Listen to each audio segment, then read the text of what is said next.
Welcome to Praveen academy. और आज date है 2 जुलाई 2021।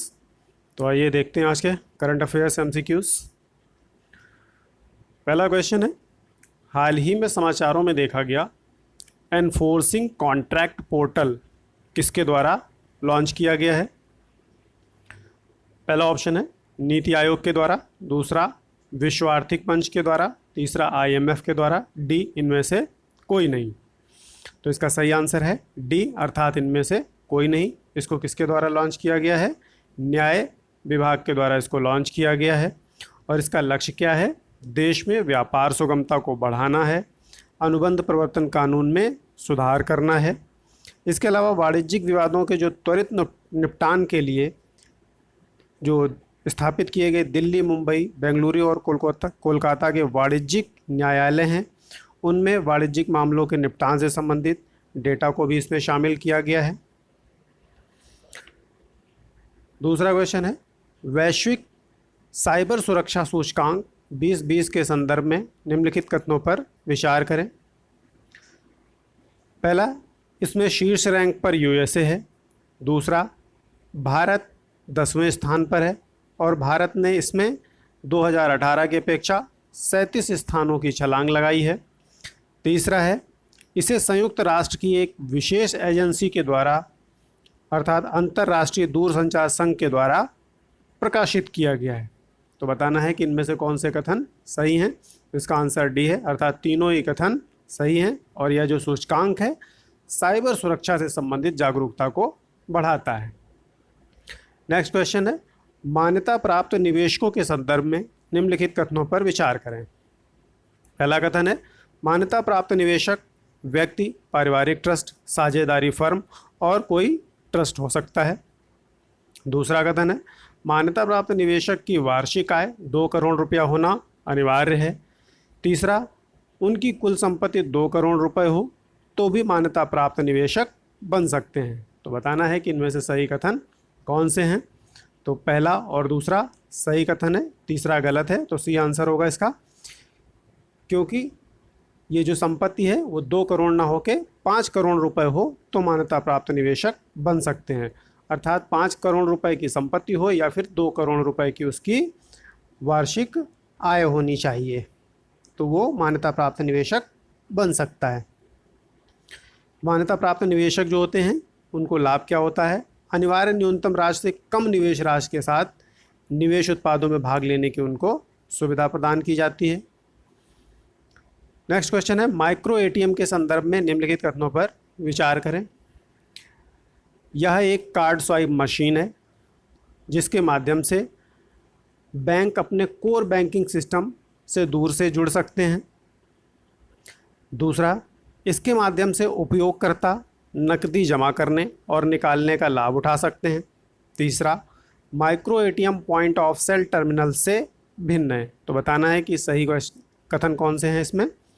तो पहला और दूसरा सही है, तीसरा कथन गलत है, इसलिए आंसर सी होगा। तो ये जो माइक्रो एटीएम हैं ये पॉइंट ऑफ सेल टर्मिनल्स के समान ही हैं, भिन्न नहीं है, इसलिए तीसरा गलत था। और यह एक डोर स्टेप मोबाइल बैंकिंग के साथ मोबाइल एटीएम डिवाइस है। माइक्रो एटीएम लगाने की जो लागत है वो सामान्य एटीएम की लागत की तुलना में काफ़ी कम होती है, लगभग 20,000 से भी कम होती है। और यह पोर्टेबल है। इसके अलावा जीएसएम के माध्यम से इसमें कनेक्टिविटी दी गई है, इसलिए यह दूर दराज के गांवों तक यात्रा कर सकता है। अभी हाल ही में इसको लद्दाख में लगाने की बात चल रही है, इसलिए ये न्यूज़ में था।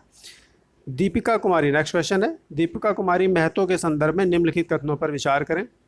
पहला कथन, यह एक भारतीय एथलीट हैं जो कि उत्तर प्रदेश राज्य से हैं। दूसरा, इन्होंने पेरिस में तीरंदाजी विश्व कप में 3 स्वर्ण पदक की हैट्रिक लगाई है। तीसरा कथन है, यह महिलाओं में शीर्ष क्रम की तीरंदाजी बन गई हैं विश्व में। तो बताना है कि इनमें से सही कथन कौन से हैं। तो दूसरा और तीसरा कथन सही है, पहला कथन रॉन्ग है, क्योंकि ये रांची से हैं, झारखंड राज्य से, ना कि उत्तर प्रदेश से, और वर्तमान में विश्व में नंबर 1 स्थान पर है। नेक्स्ट क्वेश्चन है, नेटरैक्स हाई स्पीड ट्रैक जो कि एशिया का सबसे लंबा ट्रैक है, ये कहाँ स्थित है? पहला ऑप्शन कोच्चि में, दूसरा चेन्नई में, तीसरा इंदौर और चौथा नोएडा। तो इसका सही आंसर सी है, अर्थात ये इंदौर में है। और यहाँ पे दोपहिया वाहनों से लेकर भारी वाहनों के हाई स्पीड परीक्षण हो सकेंगे। और हाई स्पीड ट्रैक का इस्तेमाल BMW, Mercedes, Audi, Ferrari, Lamborghini आदि जैसी जो कारें हैं, इनकी अधिकतम हाई स्पीड क्षमता को मापने के लिए प्रयोग किया जाता है। नेक्स्ट क्वेश्चन है, राष्ट्रीय आपदा प्रबंधन प्राधिकरण के संदर्भ में निम्नलिखित कथनों पर विचार करें। पहला, इसकी स्थापना भारत सरकार द्वारा आपदा प्रबंधन अधिनियम 2005 के तहत की गई। दूसरा, प्रधानमंत्री इसके पदेन अध्यक्ष होते हैं। और तीसरा, इसका मुख्यालय कोलकाता में है। तो सही आंसर कौन सा होगा बताना है। तो इसमें पहला और दूसरा कथन सही है, तीसरा गलत है। इसका मुख्यालय कोलकाता में ना होके दिल्ली में है, इसलिए सी आंसर होगा। और अभी न्यूज़ में किस लिए, हाल ही में सुप्रीम कोर्ट ने NDMA को निर्देश दिया है कि वे उन लोगों के परिवारों के सदस्यों को अनुग्रह राशि के भुगतान के लिए दिशा निर्देश तैयार करें जिनकी मौत कोविड-19 से हुई है। नेक्स्ट क्वेश्चन है, संयुक्त राष्ट्र शांति अभियान के संदर्भ में निम्नलिखित कथनों पर विचार करें। पहला कथन है, शांति सैनिकों को ब्लू हेलमेट भी कहा जाता है। दूसरा, शांति सुरक्षा अभियानों को शुरू करने और जारी रखने का निर्णय संयुक्त राष्ट्र महासभा द्वारा लिया जाता है। तीसरा कथन है, शांति अभियानों का वित्त पोषण सदस्य देशों की सामूहिक जिम्मेदारी होता है। बताना है कि इनमें कौन से कथन सही हैं। तो इसका आंसर सी होगा, पहला और तीसरा कथन सही है। दूसरा कथन गलत है, क्योंकि जो शांति सुरक्षा अभियान है, इनको शुरू करना हो या जारी रखना हो, इसकी जिम्मेदारी संयुक्त राष्ट्र सुरक्षा परिषद की होती है, ना कि संयुक्त राष्ट्र महासभा की। UNSC के द्वारा डिसीजन लिया जाता है। शांति अभियानों के लिए जो निर्धारित राशि है, उसका भुगतान करने के लिए सदस्य राष्ट्र कानूनी रूप से बाध्य होते हैं। और इस वर्ष संयुक्त राष्ट्र के जो सदस्य देश हैं, उन्होंने शांति सुरक्षा और बजट पर सहमति नहीं बना पाई है। इसमें अफ्रीका और चीन के द्वारा बिल्कुल लास्ट में कुछ मांगे रखी गई, इस वजह से ऐसा नहीं हो पाया, कोई सहमत नहीं बन पाई। नेक्स्ट क्वेश्चन है, निम्नलिखित कथनों पर विचार करें। भारत ने इंद्रजाल नामक पहला स्वदेशी ड्रोन प्रतिरक्षा गुंबद, ड्रोन डिफेंस डोम विकसित किया है। दूसरा कथन है, इसे हैदराबाद स्थित एक प्रौद्योगिकी अनुसंधान एवं विकास फर्म ग्रेने रोबोटिक्स द्वारा विकसित किया गया है। तो बताना है कि इनमें से कौन से कथन सही हैं। दोनों ही कथन सही हैं, सी ऑप्शन होगा।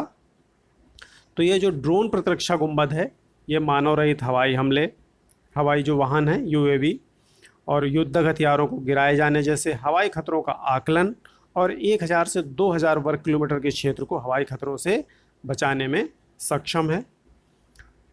नेक्स्ट क्वेश्चन है, रौंथीगढ़ घाटी कहाँ स्थित है। पहला उत्तराखंड, दूसरा हिमाचल प्रदेश, तीसरा सिक्किम, चौथा जम्मू कश्मीर। तो सही आंसर इसका है ए, उत्तराखंड। ये उत्तराखंड में स्थित है। न्यूज़ में किस लिए, अभी हाल ही में जियोलॉजिकल सर्वे ऑफ इंडिया द्वारा 7 फरवरी 2021 में चमोली में आई भयंकर बाढ़ का कारण रोतीगढ़ घाटी में लटकती चट्टानों का टूटना बताया गया तथा बर्फ और शैलों का हिमस्खलन बताया गया। इसके पीछे glacial lake outburst flood का कोई प्रमाण नहीं मिला है GSI के सर्वे के अनुसार। और इसकी वजह से धौली गंगा, अलकनंदा नदियों में भीषण बाढ़ आई थी तथा ऋषि गंगा विद्युत परियोजना को काफ़ी नुकसान पहुंचा था। तो इस तरीके हमारा करंट अफेयर्स कंप्लीट हुआ। आइए एक क्विक रिवीजन कर लेते हैं।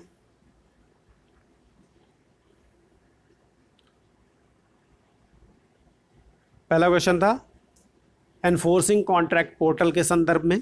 तो ये किसके द्वारा लॉन्च किया गया है, इसे न्याय विभाग के द्वारा लॉन्च किया गया है।